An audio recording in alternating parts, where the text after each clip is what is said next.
How's it going, guys? This is Chris from Extractor Depot and Extractor Pros, and it is Tech Tip Tuesday number 29.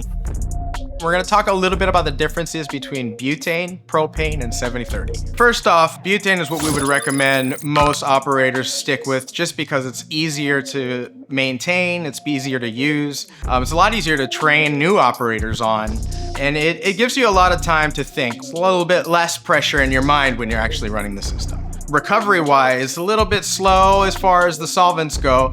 It takes 4 kilowatts of heating energy on your water heater to actually boil 1 pound a minute of butane. So it is a little bit slower than the rest of the options, but this is the easiest one to learn, and it's honestly at scale. Most of the closed loops available today, like Extractor Depot's Titan X, will get you going with a really fast butane recovery regardless. The second choice is going to be propane. Now, propane is a fairly high pressure versus butane, about 3 to 4 times higher pressure than butane at the same temperatures. So this can be a little bit difficult for new operators to learn on, especially.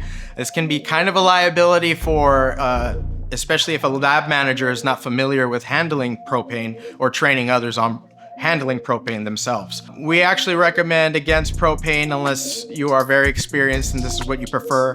But as far as extraction goes, propane and butane yield very similar results. It's probably very negligible as far as the quality between the two. 7030 is our third choice. 7030 is not as popular as it used to be. It's a middle ground between butane and propane as far as pressure.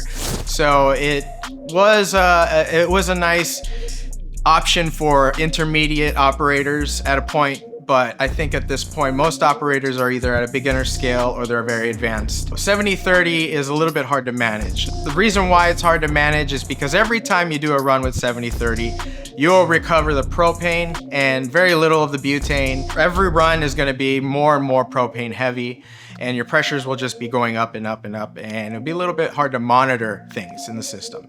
So we actually recommend against 7030 unless you are very familiar with using it. That's it for the 3 solvents this week.